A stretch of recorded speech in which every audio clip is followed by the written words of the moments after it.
नमस्कार, मैं हूं शिल्पी और आप सभी देख रहे हैं आपकी अदीरा। 1971 जंग की 3 नगीने जिनके नाम से आज भी कांप जाता है पाकिस्तान।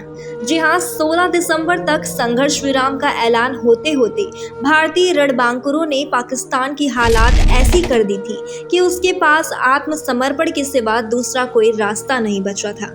भारत को विजय दिलाने वाले महानायकों में से कुछ का परिचय आपसे कराते हैं। लांस नायक अल्बर्ट एक्का परमीर चक्र मरणोपरांत 1971 के युद्ध में उन्होंने दुश्मनों का ऐसा शिकार किया कि आज भी चर्चे होते हैं। एक्का की तैनाती पूर्वी मोर्चे पर गंगा सागर में थी। 3 दिसंबर को वहां भारतीय सैनिकों को भारी शेलिंग का सामना करना पड़ा। एक्का ने अपनी जान की बाजी लगाकर दुश्मन के बंकर पर हमला कर दिया, 2 को यूं ही ढेर कर दिया और एक लाइट मशीन गन का मुंह बंद कर दिया। जख्म कई थे मगर एक्का लगातार बंकर खाली करने में जुट रहे। जब किसी इमारत से एक मीडियम मशीन गन ने आग उगलनी शुरू की तो एक्का ने उस पर ग्रेनेड फेंक दिया। उस हालात में भी वह दीवार चढ़कर ऊपर गए और फायरिंग कर रहे पाकिस्तानी सैनिक को मार गिराया। बाद में लांस नायक अल्बर्ट एक्का वीर गति को प्राप्त हुए। उन्हें मरणोपरांत देश के सर्वोच्च वीरता पुरस्कार परमवीर चक्र से नवाजा गया। फ्लाइंग ऑफिसर निर्मलजीत सिंह सेखो परमवीर चक्र मरणोपरांत। दिसंबर 1971 को भारत पाकिस्तान युद्ध की शुरुआत के बाद अहम रक्षा ठिकानों पर हमलों का खतरा बढ़ गया था। श्रीनगर एयर बेस पाकिस्तान से लगती सीमा की सुरक्षा के लिए बेहद अहम था।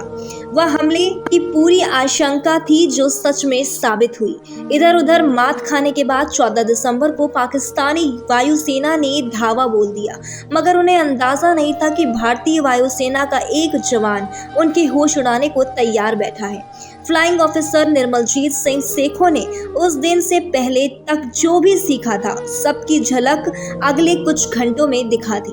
सेखो ने अकेले ही दुश्मन के 6 लड़ाकू विमानों का सामना किया और उन्हें भगाया। अगर उस दिन सेखो नहीं होते तो शायद जंग की आखिरी तस्वीर कुछ और ही होती। कर्नल होशियार सिंह परमवीर चक्र सिंह की बटालियन 3 ग्रेनेडियर्स को बसंतसर में एक पुल बनाने के निर्देश मिले थे। आमने सामने की लड़ाई में सिंह के सैनिकों ने जरपाल पर कब्जा कर लिया। दुश्मन ने अगले दिन 16 दिसंबर को 3 बार जवाबी हमला किए। सिंह एक खाई से दूसरी खाई में गए और लगातार अपने जवानों का हौसला बढ़ाते रहे। 17 दिसंबर को पाकिस्तान ने फिर हमला किया। सिंह की मशीन पर पोस्ट के पास एक शेल आकर गिरा जिसमें कई घायल हो गए। वह फौरन वहां पहुंचे और मशीन गन चलाने लगे।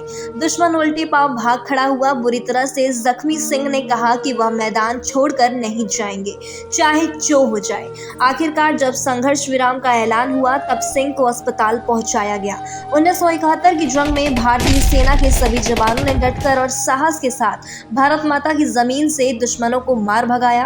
पूरा भारतवर्ष नमन करता है अपने देश की सेना को। तो ऐसे तमाम दिलचस्प जानकारियों से जुड़ने के लिए व उन्हें जानने के लिए देखते रहिए आपकी अदीरा और हमारे चैनल को सब्सक्राइब करना ना भूलें।